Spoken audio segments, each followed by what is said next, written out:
Oh hey, I'm glad you're here. Rainy days in my dad's video store were great. Silver gray skies heaving water down on the parking lot out front, the darkness pierced by the headlights of an approaching car, which then erupts with a family eager to race inside and peruse the aisles of what would be tonight's entertainment. And there are so many options. Would they settle into the ghostly chills of Soul Survivor? Would they be transported to a dystopian future in films like Mind Warp and Future Force? Would their sibling get to pick, and its quest for the mighty sword? Again. And there, next to the popcorn machine and the tape rewinder shaped like a Porsche, you remember those, I'd have front row seat to the show. And sometimes, I would insert myself into the investigation. I'd grab a tag and pretend to be replacing it as if it'd just been returned. People always want to know what other people are renting, so that, they'd be enticed to check out this hot ticket item like Lair of the White Worm. And sometimes I would get really brazen, and if they were looking at like Star Trek 3, I would say, Space Truckers. It's basically the same thing. Sure, they might not like it, but at least now they've seen Space Truckers. And I think that says something about me and how I'm not concerned with people or even my own opinions on films. I'm very much more interested in people watching them. That's why I choose to celebrate movies in this way and bringing them up in hopes that people press play. So much like you gave us a chance, please give anything we discuss in this episode a chance, because who knows, it just might be your cup of tea. So let's get right to it. The film is Happiness of the Katakuris. My guest is Matt Bledsoe, and this is VHS Presents New Releases and Late Returns.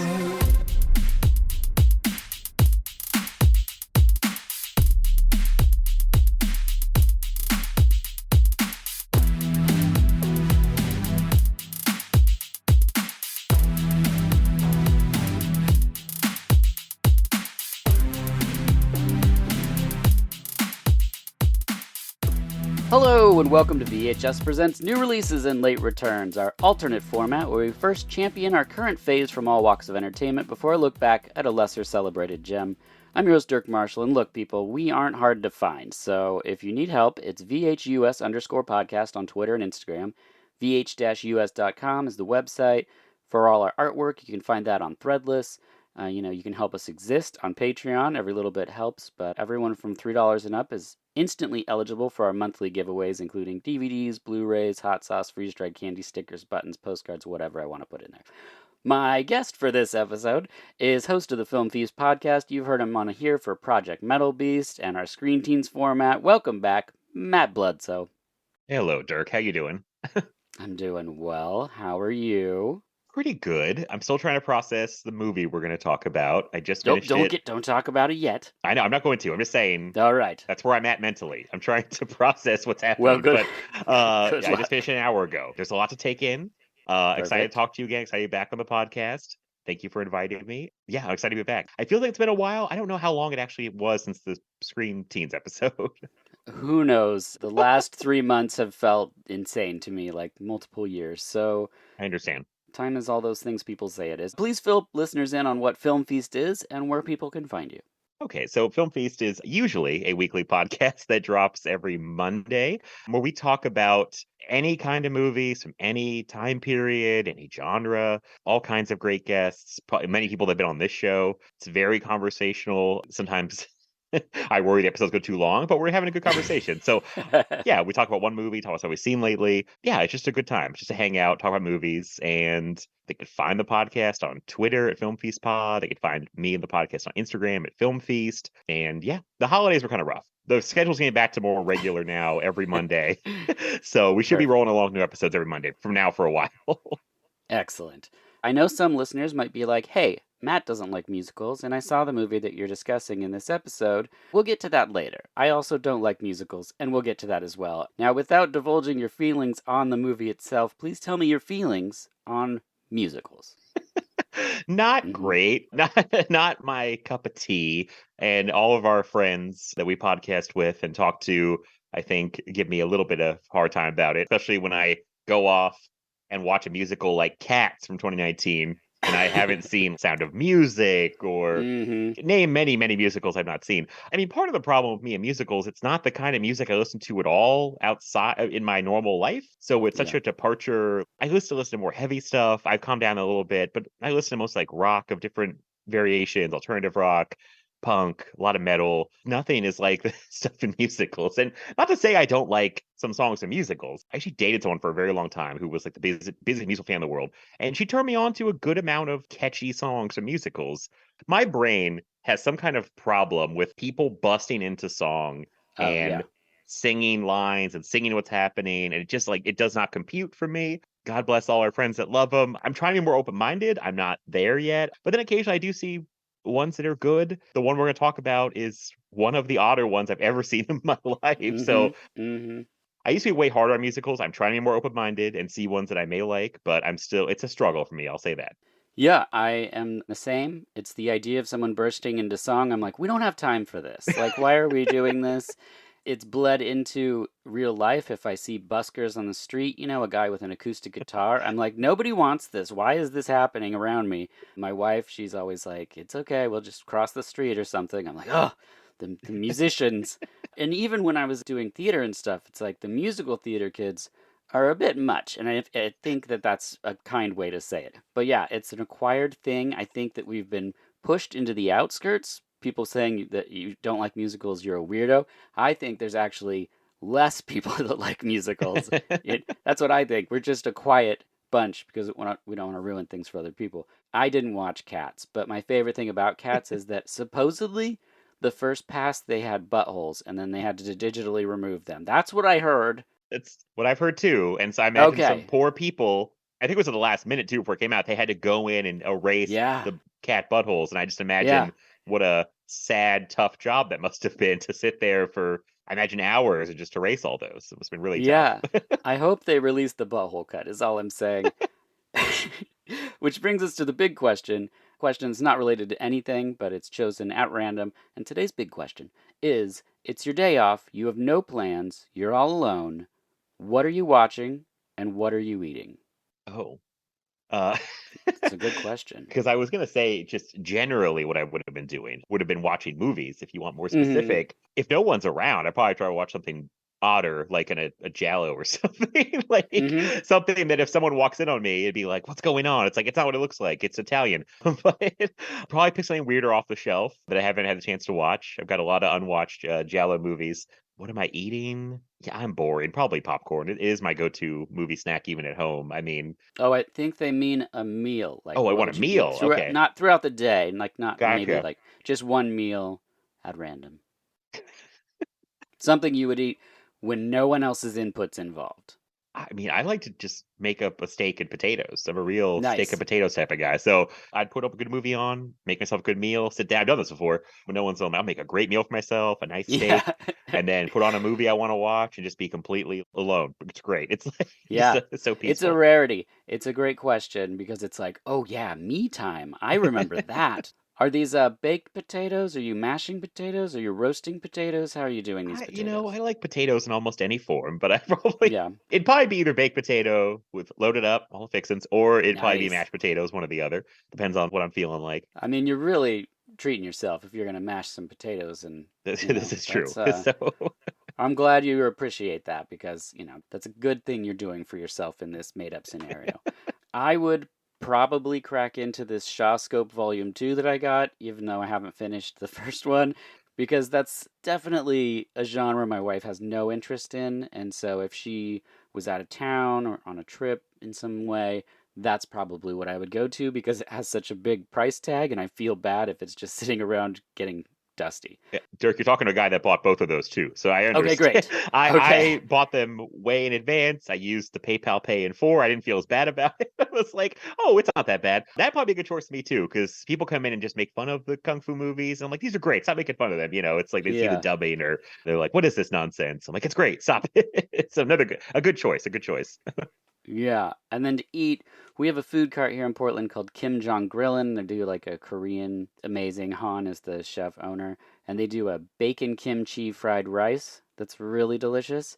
And then they do a hot dog, and their hot dog, I wrote it down here. It's got Olympia Provisions hot dog, that's a local company, on a banh mi baguette with sesame sprouts, spicy daikon, kimchi mayo, and pickled mango. I get it without the mayo. It's amazing. So that's Wow. what I would go for there. Which brings us to new releases, where we shout out what's bringing us joy from the realms of entertainment, and we start with books. Matt, is there anything that you're reading? Surprisingly, a lot right now. I feel like I usually would have, I'd be like, I'm not reading anything right now. But I feel like I'm making a better effort 2023 to read more books. And of course, when I do that, I go overboard and try to read three things at the same time. So I am still very slowly making my way through Quentin Tarantino's cinema speculation book, which is designed to not have you jump around, even though you could, because each chapter is about a different movie. But he purposely, I heard, didn't put a God, glossary. Like he didn't put any kind of index in there so you could find out where to go. He doesn't want you to jump around. He wants you to read in order, which I find a little annoying. I'm just like, Quentin, Mm, just give me. I want to like, if I want to pop right. over to read your Deliverance essay, let me know where it is. I'll still read them all. So I've been reading that, and I have also been reading a book because I was watching a few Albert Pune movies end Hmm. of last year, and there's a book out there by I believe his name is Justin Declue. Oh yeah. He was Yep. on our friend Mike Scott's podcast after Albert Pune passed away. He wrote a book called Radioactive Dreams: The Cinema of Albert Pune, which is a very good book. It's more like a guide through his whole filmography, Yeah. film by film in order, and it's been very interesting to read and get the behind the scenes some of those movies. That's been a fun read. And the last thing is it's a book about the history of Saturday Night Live called Live from New York: The Complete Uncensored History of Saturday Night Live. Because I was a real nerd for Saturday Night Live as a little kid. Hmm. I would watch reruns on Comedy Central all the time. I think one of my earliest dream jobs goals was to get on SNL one day, thinking that'd be an Nice. easy thing to do. And I have always been fascinated with the history of that show because it's so sprawling and there's so many people that have come through there. That one I've barely cracked open, but they're all books you can easily kind of jump between because they're more, as you read about one movie, you move on. So nothing like a big novel or anything. But yeah, those three things actually. I'm kind of trying to bouncing between all three of those. Nice. I ran out of what I was listening to on a plane recently, and I remembered that I had bought the book that was Martin Short's memoir. Oh, I think it's just called Martin Short, but he goes really in depth about the SCTV and Saturday Night Live years. So if you're super hardcore dedicated to that kind of stuff, it's very entertaining. But the book I'm reading right now, talk about serious literature, is Wishmaster, the novelization. didn't know this existed. This is amazing. Yeah. Yeah, it's put out by Encyclopocalypse, which is a company that's releasing a lot of these types of books. I also have their Titan Find, which is Creature, which was great. And I just started reading this one. I don't know how they're going to handle all the cameos that happen in the movie. They're probably not going to mention that it's like. But yeah, I thoroughly recommend it to people. They have a pre order going right now for Attack of the Killer Tomatoes and Of Unknown Origin. And they're also doing Creature, so Titan Find released as the American title Creature with a new cover. And Encyclopocalypse is pretty awesome. And they're small books, so I usually take one on a plane and I'll get about halfway one way and then I'll finish it on the way back. So it's like a good way to knock it out. Very entertaining. My favorite of these so far, if I had to choose, was probably the Cruel Jaws book that's Oh, they put out. wow. It Uh, wasn't by them, but very, very funny. mhm. And that's all I'm reading right now, which brings us to music. Anything you're currently listening to? This is the tougher one. I usually would have an easier time with this, but because I feel like I just listen to big mixes that I make all the time, and it's never like one thing in particular.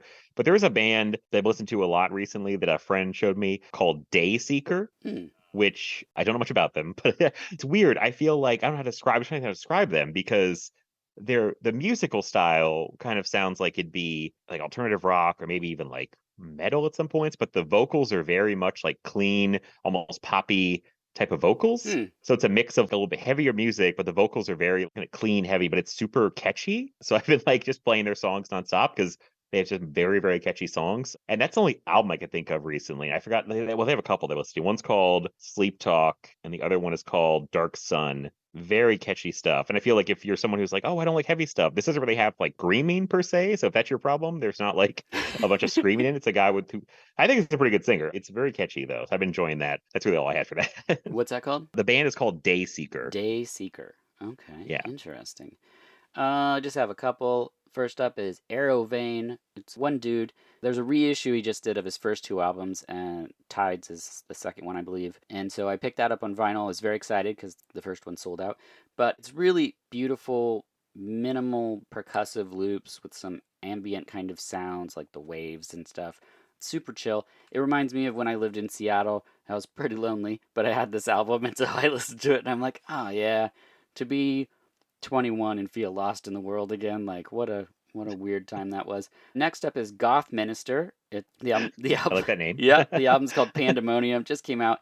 It's like epic, anthemic industrial rock about demons and shadows is basically what it is. I got to DJ for him early 2000s, maybe 2006 or so. He did his show here, and he's from like Norway or something, and he's like 6'5", and he's in all the corpse paint and everything, and it was very fun. The earlier albums are definitely more my thing if you like Rammstein and stuff like that. This stuff is still really fun because it's not tongue in cheek, but it kind of is. It's called Goth Minister, for Christ's sake. And then the last one I got on vinyl. Check this out. You were talking about Albert Pune. It's the soundtrack to Crazy Six by Tony Ripperetti. So it's the soundtrack to the Albert Pune movie on vinyl. Wow. Yeah, I didn't know it existed, saw it online. They had like 12 left in the store, and so I was like, give me that thing. And so I've been playing this nonstop. It's super fun. It's like a kind of 80s vibe rock with the lady vocals. So if you like the movie Crazy Six, I, get that soundtrack. One I have not seen yet, but I've heard it's kind of a crazier movie from him, like experimental. And I think I might have heard someone mention the soundtrack's kind of maybe constantly there, Yeah. or it's just always pumping in the movie. I don't. It would sound like a really kind of weirder movie from him. I'm kind of curious to get to that one. Yeah, it's a wild cast too, but it's good. That brings us to games. Anything you're playing game like? Yeah, a few things, and I realized they're all survival horror games. So Nice. I guess I'm in that mood recently. I got Callisto Protocol for Same. Christmas. Oh, nice. Okay. I finished it pretty quickly. Like I raced through it. Like it's not a super long game to begin with, but I really enjoyed it. It kind of got dumped on by the reviews when it came out. I think they kind of hyped it up a little too much, honestly. And it has problems. Don't get me wrong. Like Sure. there's some issues with the mechanics in the game, especially become very frustrating Yeah. at some Yep. points. I don't know how far have you beaten it? No, I got about halfway. I got it back in October, and then Okay. Halloween happened, and then I was like, I'm not in the mood to play this anymore. And so I haven't picked it back up. But my problem is, I love Dead Space. And the thing I loved Yes. about Yeah, Dead yeah. Space was you have these welding tools that you have to use as weapons, and you're blowing limbs off of these creatures. And in this, it's like a lot of melee, and I suck at melee. I suck at holding the joystick to the right and then to the left and then doing the combo buttons. It's just not how my brain really works, and so it's really frustrating at times. Have you gotten to the train sequence yet? No. It's Wait, one of the most going through train cars? you're on a train No, no, car I haven't. going from it's one of the most frustrating sequences I've ever played in the game because that's where all the flaws come out at one time. Oh, Like all yeah. the mechanics show people are playing like what were they talking about? But it's like there's everything takes so long to do to give yourself health, to pull a gun out. I guess they thought it was like, oh, let's really animate all of these. I'm like, no, I don't have time for him Yeah. to go through this whole process of holstering things and pull Yeah. so you get attacked by all these enemies on a train, and it's just infuriating. But I beat the game. The last boss is also a pain. It's terrible. But otherwise, not that hard. I was shocked how I didn't find that scary. I thought it'd be terrifying. Hmm. But I think the melee thing, like you said, because you're having to go at people constantly. So you're just like, come on, like you just go beat the shit out of Yeah. people. So it kind of makes it less scary when you just kind of have to go right at people and just attack them. Hmm. I actually had fun with the combat. I enjoyed the melee combat for the most part. It's funny because I all these negatives I could say about the game, but I still really enjoyed it and got through it very quickly. Like I couldn't put it down. It kept pulling me along. The funny thing was, it pushed me to go replay Dead Space, Yeah. and I couldn't even wait for the remake that's coming out really soon. I had the first one still on my Xbox. I bought it years ago, and that game still really holds up. It's gonna look great in a remake, but I don't know if it even needs a remake Hmm. necessarily for a game that's 14 years old, which is crazy. Still really holds up. Still a lot of fun. Much scarier than Callisto Protocol. It's Yeah, like there's I been thought time. the second one where you get to like where there's a preschool and it's like all dark and there's My tiny God, little handprints and stuff, I was like losing my mind. that is one of the scariest sequences in Yeah. like any game. Yeah. It's Dead Space 1 and 2 were pretty amazing. Hmm. 3, yeah, they kind of off the road, the co-op thing, but Yeah. 1 is still great. I'm gonna replay 2 when I beat 1. I'm also even playing. I juggle games like I juggle books. I'm playing the Resident Evil 2 remake from a couple Oh, years yep. ago, which is great. A really great remake. And then we even jumped. I had some friends over. We jumped into Resident Evil 3, the remake, which is a very short game. It's Hmm. still fun, but it's just nowhere good as the 2 remake. But that was fun to play with friends because it's just kind of like a fun, crazy stuff's happening. So yeah, really all I've been playing is survival horror games lately. So I'm surprised I probably feel more stressed out because they stress me out, but I keep going back to them because I don't know why. I like to be scared. I don't know what it is. No, I So do too. even though I say I don't like to be scared, I don't know what I'm talking about. So yeah. I get so excited when a new survival horror game comes out because I know I'll only play it for like an hour at a time and then it'll consume my thoughts and it'll totally freak me out. I only play it for an hour because I get really sweaty and nervous, but I love it. It's so fun because it's like a movie, but Yeah. it's like even more affecting. And because it's like, I'm going to personally make the mistake that causes the death. You're in it. Like you're the one doing the stuff. And it's funny because I just said I like to be scared in these games. So I know on my podcast I said I don't like to watch things that scare me. Mm, But there's things that I watch that scare me that like stick with me. Games have never really I don't go to bed like, oh, I'm scared. But there's some movies that get in my head. yeah. Like a game, it's in the moment, it's very scary. It's very immersive. You're in it, you're playing the character. But I like to push myself. I'm like, oh, Hmm. I gotta keep playing. And I don't know about you. I am very excited for the Resident Evil 4 remake that comes out in a couple months. Because that's like one of my favorite games of all time. Oh, great. So that looks like it's gonna be a really good remake too. So a lot of good horror stuff lately. That's awesome. Primarily aside from that protocol is I just play with friends, and it's more like a social thing because, like I said on the podcast, most of us have kids, so we're at home, and it's a way for us to hang out. And so my friends are all playing Destiny 2 again. So Oh wow. I got back into Destiny 2, playing with my friends Jail and Sean Baby, and I am terrible at this game. I'm not good at modding. I'm not good at all this RPG or MMO or whatever it is elements of the game where people are like, "Oh, I just build my set and did all this cool stuff." Like I don't know. I just don't care. And it's like I just want to hang out. That's all I want to do. So I just die a lot. Yeah, But that me too. And I was talking about the game too. I have a friend who I think is still obsessed with Destiny 2. He doesn't play it as much, but I wanted to play it to like hang out and play a game with him, but I can't get into that game because you keep doing the same runs over and over and over over. and over. And I'm like, that is not fun to me. And it's Yeah. like it doesn't change because it's just the computer. You're not playing against live people. You play with live people, but not against live people. Yeah. And they're like, let's run the cave again. I'm like, can we not? I'm so bored. Yeah. Like, not my thing. It's the same three enemies too, over and over and over. And like, Right. I played this game Remnant from the Ashes, and it gave you so many different enemies and randomly spawned worlds, and for a small game. And I'm like, why can't this big company come up with something new? And plus, I just can't sit through the cutscenes. I can't. Anytime someone starts talking about something, I couldn't take it seriously. There was a part in the recent update where you went to a place called Sabathun, and there's no way I couldn't hear that and not think of Adam Sandler. It just sounds like something he would say. Just so And like so a every nonsense yeah, word. Yeah. Sabathun. So anytime someone said it, I was just like, I can't take this seriously. But Oh. that's fine. I just like to hang out with my friends. Which brings us to television. Anything you're watching episodically? This one, not really. Yeah. Not really. I had a question for you. I'm curious. I was talking to friends about this. When you go on vacation, do you have, I call them hotel room shows, shows that you kind of never watch at home, but when you're in a Oh. hotel with limited options? Because I was talking to my friends about Shark Tank is one of those shows, Mm. Pawn Stars on History Channel, Impractical Jokers. Like these are shows that I occasionally watch at home, but I'm on vacation. For some reason, it's become my vacation show. So to ask a random question, I'm curious if you have hotel shows or vacation That shows. is a great question. And I would say previous years, no. Usually when I go on vacation, it's funny. It's the only time I never turn a TV on. I never watch a Oh wow. movie in the room or anything like that. When we were down in Eugene for Christmas, we put on MTV and they were playing music videos and we were like, Oh my "What?" God. It was so weird.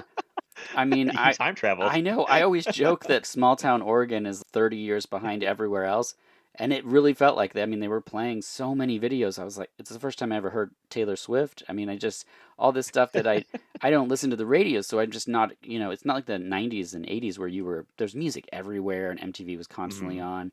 So there's lots of artists that I've just never heard, but no, and if there was a show that I would put on, it would probably be between my wife and I. It would be either a food show or Mm.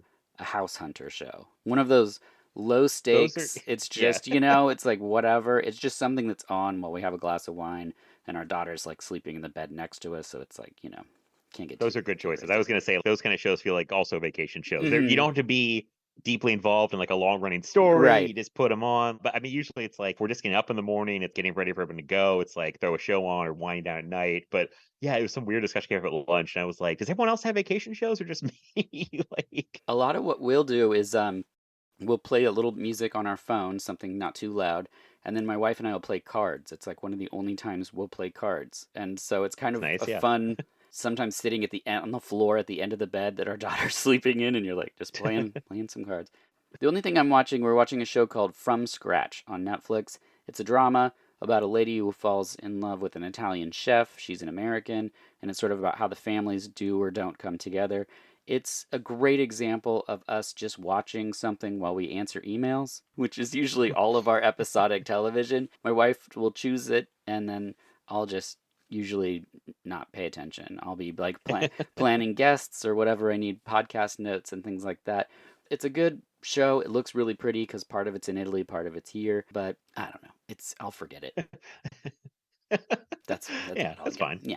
Which brings us to movies. Anything you're watching movie wise?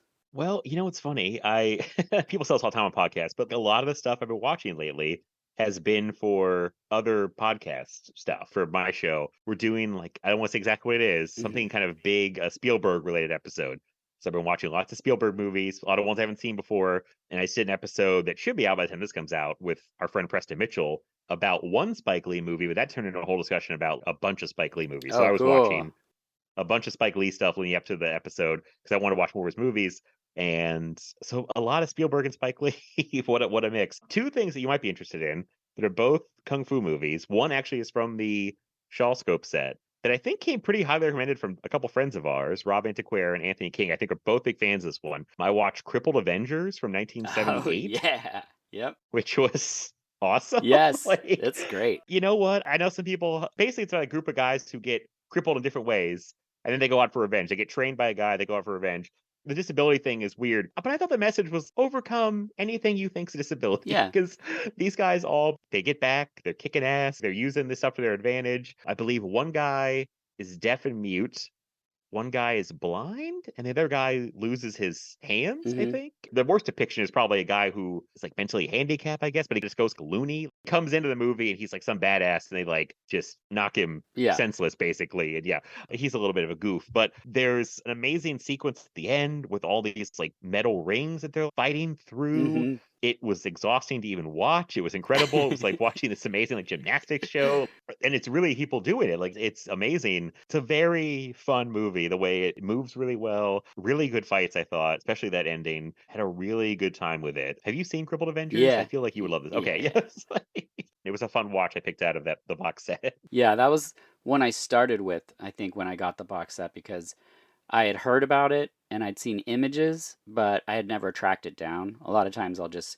take the initiative to scour the earth for these things, but it was one of those that I was like, sooner or later, and now I'm super excited that these Shaw scopes have been coming out because it's like some of the movies I have like rips of or things and they just don't look good, and to see them like pristine, it's like I mean you're watching like Technicolor ninja movies. It's like unbelievable. Like I love it. It's really great. Yeah, I'm so glad you mentioned that one. Did you have another one? I did. I had another Yeah.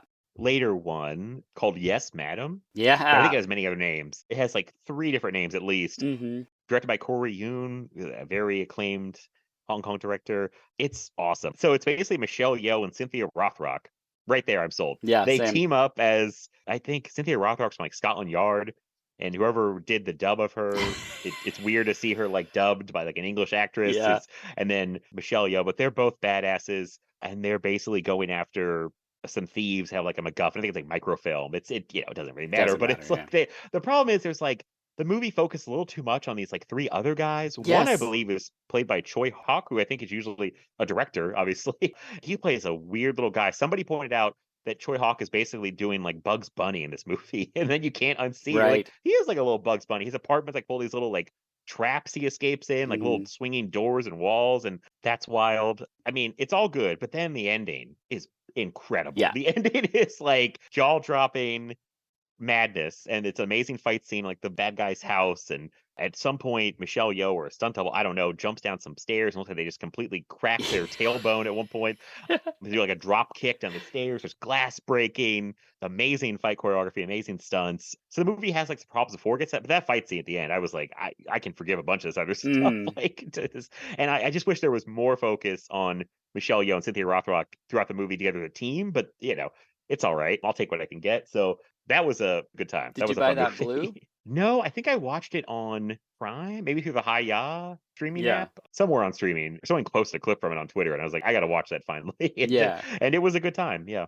Yeah, I agree. I watched that and then I saw it came out on Blue and I was like, "Oh my gosh, I need to own that." But I had just bought Sworn to Justice and Righting Wrongs and I was like, I can't be dropping just $100 on Cynthia Rothrock movies. Like I gotta pace myself here. This is just not a race. So yeah, that's awesome. I also, just like you, same movie boat, I guess.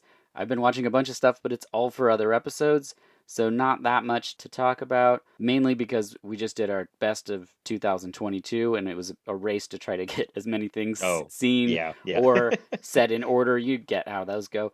But I did just watch Meatball Machine Kadoku. This is from 2017, directed by Yoshihiro Nishimura, who did Helldriver and Tokyo Gore Police. It's the sequel to the 1990 film Meatball Machine. This is kind of like so the synopsis is like there's a guy and he's down on his luck and then aliens come to town and it's like yeah, that kind of happens, but this movie is bonkers. It's so wild. It's like a Gwar Japanese movie kind of thing. Like, yeah, Oh, they're oh, aliens, wow. but they're like parasites that mutate and take over your body, and you have these giant gun arms and all kinds of stuff. This is live action. That's amazing. Yeah, there's one guy that has like these arms out of the top of his head that operate joysticks on his forehead, and yeah, it's Is this like crazy. an intense Power Rangers almost? Yeah, exploding guts, all kinds of stuff. It's like Tetsuo the Iron Man meets Mighty Morphin Power Rangers, kind of, I guess. Wow, that kind of sells me. Yeah, it's not boring at all. It's very weird, and then it gets super weird. So if you like the movie we're about to talk about,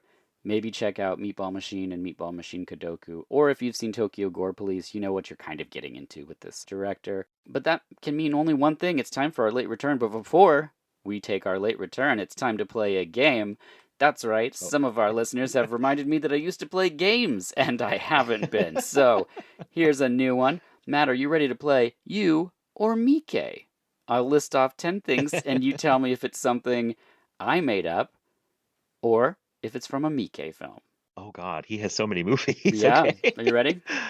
I'm ready. Okay, number one. A man vanishes only far later to be born again full size from a woman's vagina. I've seen this movie. It's Mickey.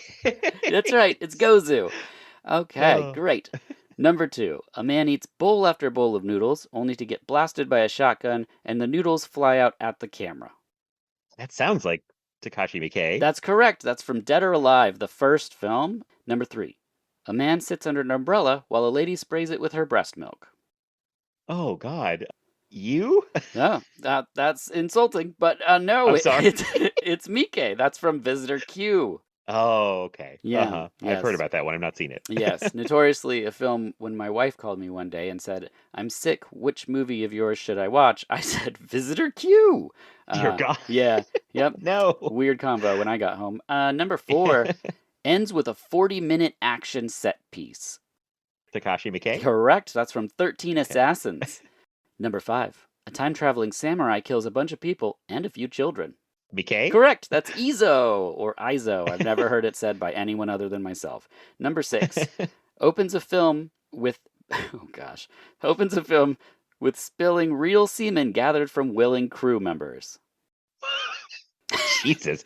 The fact that that even caught you off guard makes me think you definitely didn't write that. So I'm going to go Takashi Miike again. That's from Ichi the Killer. Correct. And Wow. Okay. true. Number seven. A woman saws bones with a sharp string. No, well, I've seen that one. Takashi Miike. Yeah, correct. I had to throw one in there just because you were like, I haven't seen a lot of them. And I was like, well, I can't just be like deep cutting. You know what I'm saying? That's not fair. I'm so sorry. I guess that one was you, and they've all been I Takashi Miike. know. Goodness gracious. That I'm was sorry. audition for anyone playing at home. Number eight. Students' heads explode and their bodies shoot out red marbles. They keep going with what's working. Takashi Miike. Correct. That's from As the Gods Will, which is so fun. Never heard anyone talk about it, but it's basically like all these giant games come to life and murder all these kids in a school. Thoroughly enjoyable. Definitely stuff Okay. you've never seen before. Number nine, Death by Ping Pong. Miike? Correct. That's from City of Okay. Lost Souls. Number 10, the final one. Okay. Quentin Tarantino has a terrible accent.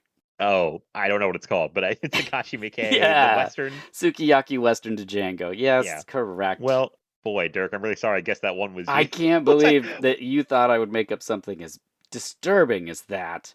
We were three deep, and I thought maybe Dirk will throw a couple of his own in here, and then I realized that's not the game. They're all Takashi Miike, and then I felt that sounded too wild to be in a movie. But then once you said the thing about collecting the semen, then Yeah. I was like, well, all bets are off. I So mean, wow, okay. I hadn't watched a Miike film in a long time. Early 2000s, I fell super in love with the films that were coming out of Japan, specifically directors like Miike. So I was like watching all this bizarre movies. And this is also when the extreme movement of cinema happened, sort of Yeah. internationally. And so I hadn't revisited those films in a long time. And I put on Dead or Alive because I got the 3 film Blu ray. And it started, and I was like, oh, I love these things. And then I realized, oh, that's right. He does all kinds of crazy stuff in these things. And I'm now 20 years older than I was when I was watching that. And in like Dead Alive, there's a part where a guy masturbates a dog so that it can have sex with a woman in a movie. They're making a bestiality porno. And I was like, oh my gosh, like I was by Wow. myself and I was like, oh no. So anyway, just so people understand, this Wow. director does wild things, but I think for a reason, I'm not sure. Anyway, let's talk what happens when we watch Happiness of the Katakuris from 2001, directed by Takashi Miike. Screenplay by Kikimi Yamagishi, starring Kenji Sawada, who was in A Life in Four Chapters, and A Man Who Stole the Sun. And then there's Keiko Matsusaka, Lover's Lost and Sting of Death are 2 wonderful films. And then Shinji Takeda, who is in Taboo and Pulse. Oh, and Grandpa, Tetsuro Tamba, who we have to mention because he has 382 credits, including Gozu and Story of Ricky, which is pretty incredible. My God. Wow. That's he's working. Yeah, That's impressive. yeah. And it's a horror musical. Matt, any opening thoughts on Happiness of the Katakuris? Well, so yeah, well, I'll start with this. We're talking about Takashi Miike in general. I was shocked to find out when I looked back, I've only seen before this 2 of his movies. The issue was I'd heard about him for 20 plus years Mm-hmm. because when I was first getting into stuff, it was mostly through guys like Tarantino and Rodriguez. And I think Tarantino would talk about Takashi Miike a lot. And you were right, that was the big time of that like extreme push was coming from I don't know about the French extremism, but Yeah. there was a lot of like Japanese Mm-hmm. horror that was in my video store. Like that was in my local Hollywood video. They had a bunch of like movies, and I know there was a lot of his movies, but I realized the only one I saw was Gozu. That's crazy. It was a weird time because my family had like sold a house and we're gonna move into another house, but their house wasn't ready yet. So we were living in this very tiny condo together, and I rented Gozu and was like watching Gozu, hoping nobody would come in to see me watching Yeah. Gozu. Yeah.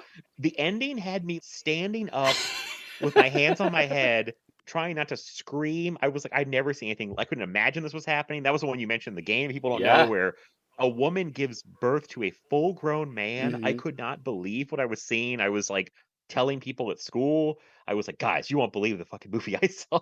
And there's a bunch of crazy stuff before that Yes. happens. But the Yes. ending is so I think he's just been around for so long and made so many movies. I think Mm-hmm. he has like 100 directing credits or Mm-hmm. something. I just thought I'd seen more of his stuff. I really had not. I'd seen Audition. I'd seen Gozu. Those are I'd so, wanted to see it. so wild that those are the two. I know. I would expect Audition because that's on people's horror lists and stuff, you Right, know? right. But Gozu is such a great pull. I'm so glad that that's one of the, and that was your first one because your first Miike, I think, is a very important thing. Because for me, it was Ichi the Killer. You haven't seen that one, but it is Yeah, yeah. wild. And I don't think I've seen anything that goes like it goes. And it changed my DNA where I was just like, this is what people are doing in movies? I was just like, what? And then I had to just see everything that he did. And then I watched Audition, which wasn't as crazy as Ichi the Killer or Wild. But then I saw Gozu and I was like, oh, he's still got it. And he's still got it. Like, I'm still watching his movies and being like, what is happening? Audition's like normal by comparison. Yes. It's pretty straightforward. And then everything like Gozu. I don't know why I rented Gozu and not Ichi the Killer, because that was the one I heard about too. Hmm. That was the one I feel like everyone was talking about. It was Audition and Ichi the Killer. And I don't know why I couldn't find it. Maybe I was like, well, I'll get this other one instead. And Dead or Alive was the one everyone talked about. I never saw, and I still haven't seen it. I don't know why. Looks right at my alley. Yeah. But he has so many. And then this one I'd heard about. Dirk, I think you just asked me, like, hey, do you want to do this movie? And I was like, I've heard of that. I like that director. Not realizing I'd seen 2 of his movies. But so this movie in particular, Dirk, you're my friend. I think you're a very nice man. I'm gonna tell you right now, I did not care for this movie. Yeah, I Just figured. really didn't. I struggled. Like I watched half of it last night. Actually, a little more than half because it's almost 2 hours long, Yeah, which is too long. yeah. The gag got old pretty quick. I thought I had 40 minutes left today. I was like, I got to watch the last 40 minutes of this movie for Dirk. I'm doing it for for Dirk. I was like, I'll do it, and I just felt like it just wouldn't end. Hmm. What's funny, I had kind of a similar problem with a movie I did enjoy a little more, which was Cronenberg's Naked Lunch. I know you've also done this show. Oh yeah. I love Cronenberg. I watched Naked Lunch. This movie, I have literally no idea what's going on, where it's going, why it's happening.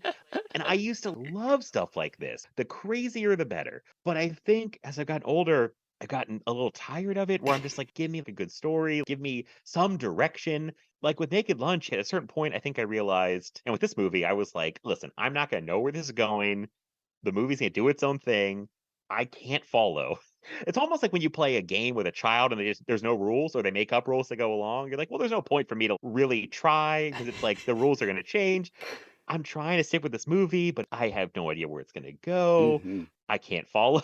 I really struggled. I think when there's like no real strong narrative pull, that I kind of lose it a little bit. It's just like a collection of scenes almost. You know what I mean? I don't know. I struggled mightily watching this movie. That's so interesting because I was listening to you on a podcast talk about how you didn't like musicals, and I was like, let's test this theory. And so I asked you to come on and talk about Happiness and the Katakuris, not because I was thinking you might like it. And if people want to hear you not like something, they could also listen to the Project Metal Beast episode. But this one, At least I knew what was happening in Project Metal Beast. It's a very straightforward well, film. I feel like this movie is really straightforward because I feel like it's just about this family that bought this bed and breakfasty type of place that they're hoping will have a freeway put by it so that they'll have guests. And then everyone that stays there dies, and they don't want anyone to associate them with death, so then they bury them by the pond. And then it turns out that the freeway is going to go right by the pond. And also, this girl met a guy, but he's pretending to be someone that he's not. Then the grandpa dies. Spoiler alert. And ascends to heaven? I don't know. When you say it like that, it sounds very straightforward. When you watch it, I think it should be closer to like an hour 30. Oh, The it fact that should it's be almost 90 2 hours minutes, is yeah. pretty rough. I feel like the gag of people coming to the hotel and dying doesn't need to be as drawn out. And like I know when I really was like, what are we doing? Where am I? When they cut to the guy who thinks he's in the Navy or Yeah, is in yeah, the yeah, yeah. Navy, and they cut to his scene, which seems completely unrelated at first, and he's like flying around, which I Oh, kind of found that's my fun. favorite scene in the whole movie. Matt, that's I the like reason I own this movie, is when he strikes that pose and flies up into the air, I got off my couch. I was like, this is cinema, people. This is what I want to have happen. one of my favorite parts. I had parts that I really liked. There was moments I really liked, but there were moments scattered throughout a nearly 2 hour movie that I thought was pretty meandering. Yeah. Like there's very funny moments. God, I should have written some of this down because I was like, so there was something that really made me laugh out loud. A couple of things made me laugh out loud. I did like his sequence, but I was like, who is this man? Why are we following him? Why is he It's in a Navy outfit? Why is he flying? I have lots of mhm. questions. And the funny thing, the musical part of this, no negative really to that at all. That I didn't think it was great Right. musical, but it didn't make me not like it any less. It was just the fact that I felt so See, perfect. lost. It was like someone threw me into a dark room with a blindfold and spun me around 8 times. It was like, find your way out or something. It That's was like, so I don't know what's funny. happening. Yeah, I just feel like it's one of his films that I think is the most narratively clear, with the exception of the fact of that it keeps turning into claymation, and then Oh yeah, crazy yeah. stuff Which is I guess was happening. probably a budget thing because oh, that's insane. The opening with right off the bat, we're in like a restaurant and a little claymation monster pops up and rips a woman's uvula out of her throat, and she's like, my uvula, and then like it eats it. Yeah. And I was like, well, I'm in a crazy Japanese movie from the early 2000s. Yeah, that is about the part where I was like, "Oh, I asked Matt to watch this. That's right." So there's usually a part where I have that feeling. Ladies and gentlemen, for those of you who aren't aware, the opening scene has these tourist ladies enter a restaurant. A girl gets soup, and in that soup is a tiny cherub that is claymation, and she becomes clay, and it sees her uvula, and it's shaped like a heart, and it flies away.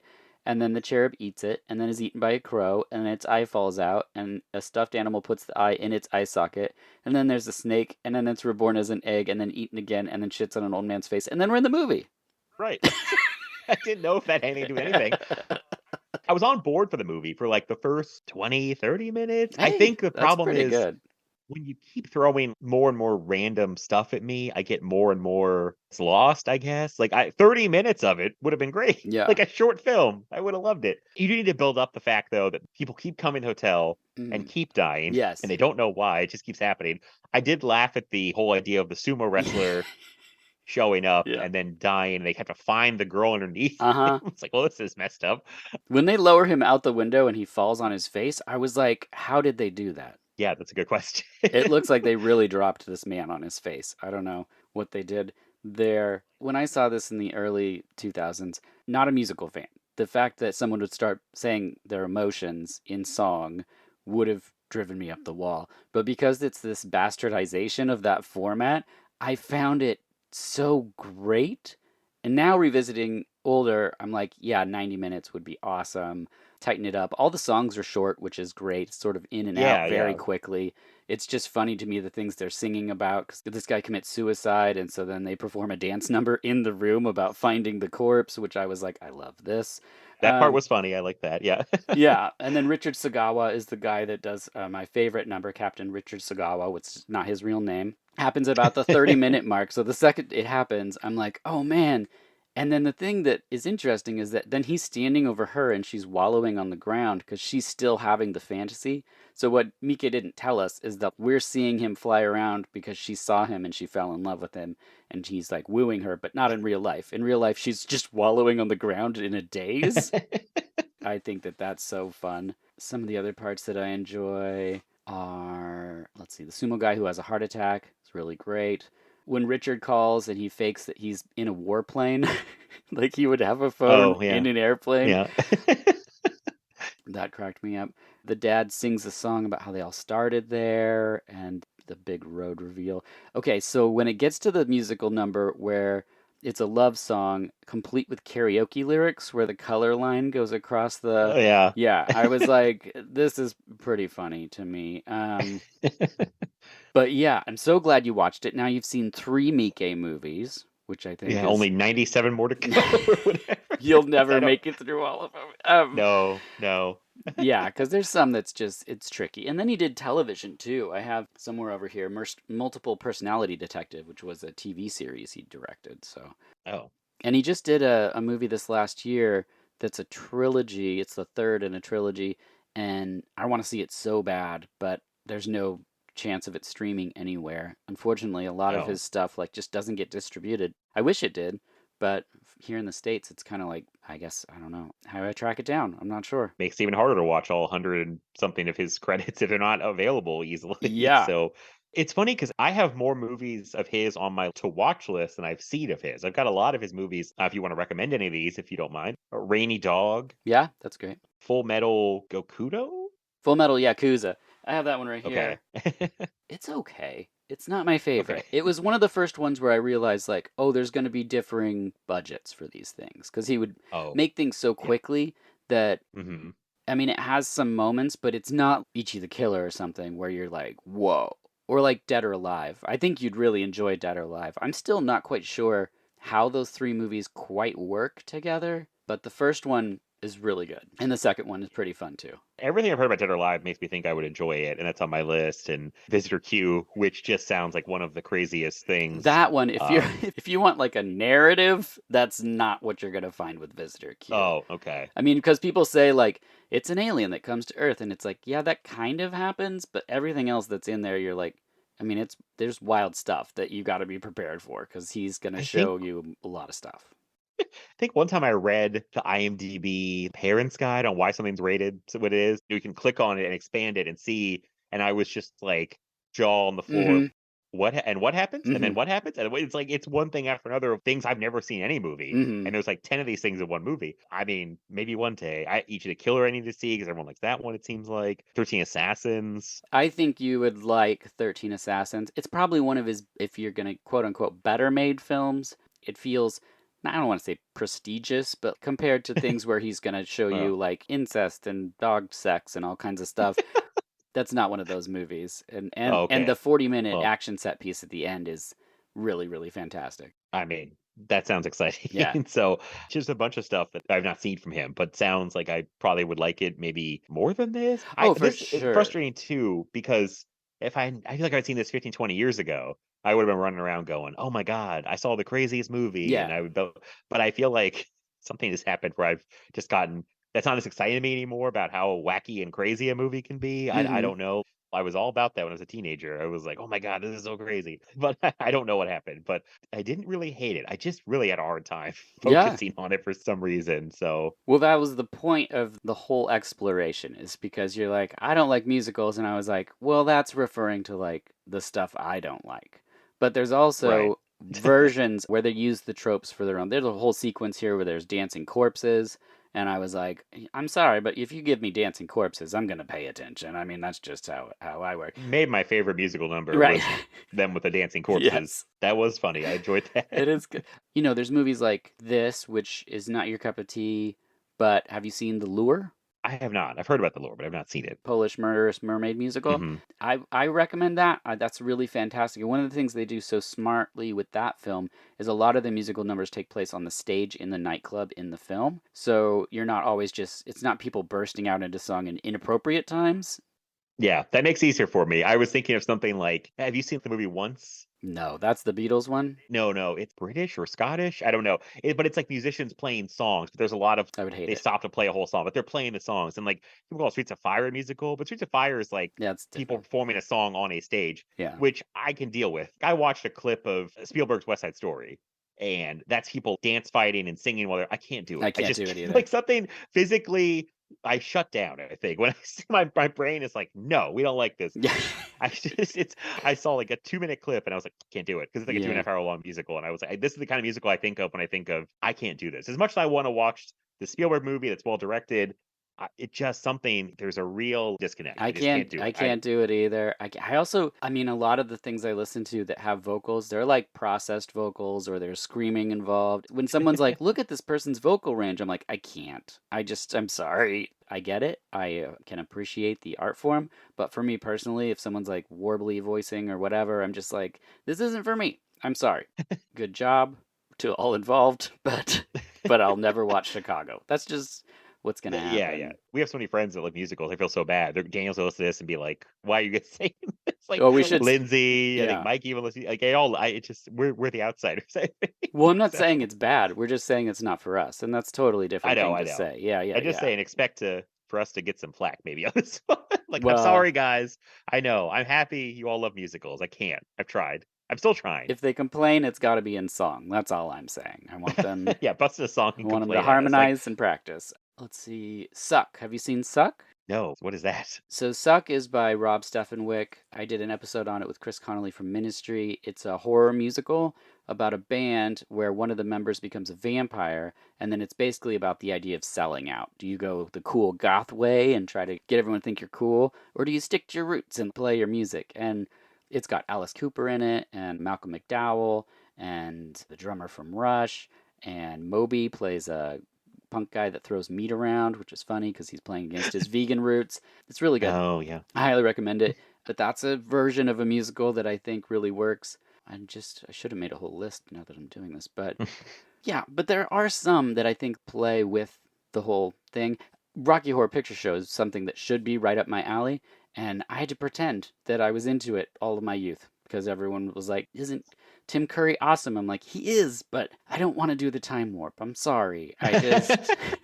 That again, I feel so bad. I've gone so negative on this episode, but that movie, I think I hung around some drama kids. I Mm-hmm. was doing tech for the drama club for like a year or a semester or something in high school. Like I got a friend wrote me into the tech part of it, and I was hanging around drama kids. I was like, I don't like the stuff they like, and I went to some party. And they forced everyone to watch Yeah.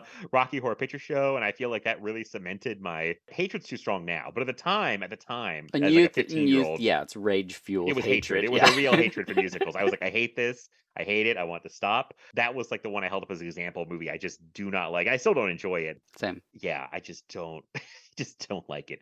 I'll probably still watch like Sound of Music at some point. I've never seen that one. There's things to appreciate about any of the classics, I think, but for me, I just always rubbed me the wrong way so Hmm. profusely that, like, even singing in the rain and stuff, I was just like, I just can't do this. I acknowledge all the efforts, the artwork, the classic nature of these things, but for me personally, it was just like, no.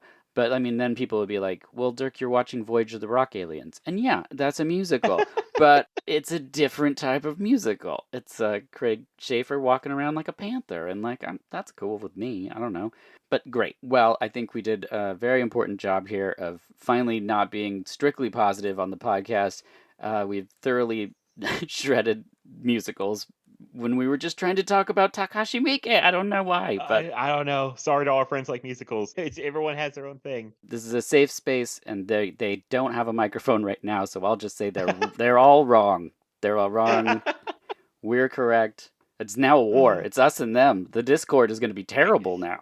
I guess. I don't know who else will join us, Dirk. It might be us too. That's fine. We'll just sit around listening to different types of metal, and that's what we'll do. Oh, yeah, we'll see. We'll see. It's funny, our friend Keith Rich plays in a metal band, but I think he likes musicals, so I don't know if he's even on our side or not. So Ugh, he's halfway on our side, and they're the worst. Those turncoats. turncoats, they're half on one side, half on the other, foot in both worlds. Daywalkers. Yeah, the Daywalker. I really want to be positive because I feel like you're pretty positive. I'm not upset that I watched it because I got to watch another Takashi Miike movie. I got pushed out of my comfort zone. Well, and I don't have any problem with anyone disliking anything. I don't take that personally, which is why I was like, Matt, watch Project Metal Beast, and you watched it, and you're like, And then I was like, hearing you talk about how you didn't like musicals, and I was like, well, then let's really dip the toes in the water and see how much Matt doesn't like musicals, because I also don't like them, but I do find joy in this movie, and possibly it's because I saw it back in 2002. Oh, yeah. You know, that could be what it is, because I remember the feeling of discovering this movie. And sometimes the realness of a situation is like, that's true. How we see things does impact our feelings on stuff. And maybe I'm a unreliable narrator of my life. And when I watched this movie, I was like, yeah, and then I loved this part. And I did get really excited about when he floated up in the sky. Who's to say? I don't know. I get it. Also, this is one of the least offensive of the Miike films. Oh, yeah. So, This is like tame compared to the other stuff I've seen. It's super tame. Yes. This is very tame for him. I mean, it's weird, but it's not like there's not body fluids. I don't think, maybe a couple, but it's not. It's not. Yeah. Nothing like some of the other stuff that I've seen or heard from him. So right. Well, we did it. We got through it. One more time, Matt. Where can people find you? Well, they can follow me on Twitter at MattBled87. You can follow just the podcast on Twitter at Film Feast Pod. Follow me and the podcast on Instagram at Film Feast. And find the podcast, Film Feast, anywhere you get podcasts. I'm pretty sure we've got all our bases covered on that. Wherever you listen to podcasts, every Monday there should be an episode. And this will come out next Tuesday. So is there anything to plug? Okay. Well, by next Tuesday, there should be an episode out with me and Preston Mitchell. Been on this show, been on Film Feast a few times, talking about Inside Man from 2006, which was like a kind of at this point almost an underrated movie because I feel like we don't talk about that much. Great Spike Lee Denzel movie. It's a very long episode. I mean, we do a lot of long episodes, but I just thought Inside Man would not be this long. But we go on a very long discussion about Spike Lee and his filmography and his career, which I really enjoyed. So basically, if people see a very long Inside Man episode, you're getting that and a lot of just overall Spike Lee talk, which I really enjoy. It's a big Spike Lee celebration of his whole career. Mostly Old Boy, I'm guessing. Oh boy, it comes up, but not in a positive way. Maybe the only negative thing we see on the episode is about his Old Boy remake. Yeah, it's terrible. But okay, I usually keep things very positive. This episode, oh my gosh, we've gotten off the rails here. But I'm very excited to hear that. Inside Man, don't divulge anything from your episode. People should go listen to that right now. But when that movie came out, I loved early Spike Lee. And then as things progressed, I was kind of like, all right. And then that movie came out and it like blew me away. I was like, this is great. But it felt like a different flavor of Spike Lee almost. Because I had most recently before that seen like, I don't know, Girl 6 or something. I haven't heard good things about that. I haven't seen it, but I've heard good things. But it's good, but it's very different. Yeah. It's a phone sex operator and the soundtrack is all Prince. I did an episode on it with a phone sex operator, so people can go back and listen to our Girl 6 episode. It's really good. She did that for 15 years, and so it's pretty fascinating. But yeah, I'm going to go listen to your Inside Man episode. Well, not right now because I don't have a time in the future, machine, but in the future, I will on Monday. I'll be there listening. I'm excited. Preston is a great guest to have on. I love hearing him talk about movies. Fantastic. Well, Matt, thank you again. Thanks for coming on here. Always a pleasure. Sorry, I was kind of negative this time.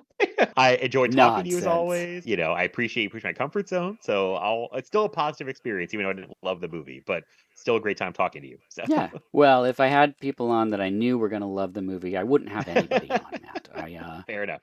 Some of the things I choose, there's just no guarantees. Also, most of the time when it's the job ones and I'm suggesting movies for people to watch because it relates to their job, 75% of the people don't like the movie. You might not be able to tell from listening to the episode, but they usually tell me pre-roll. They're like, "What was this?" And I'm like, "Okay, I'm sorry, but trust me, we'll use it for the conversation." Anyway, as always, I'm Dirk Marshall, and this has been VHS Presents New Releases and Late Returns.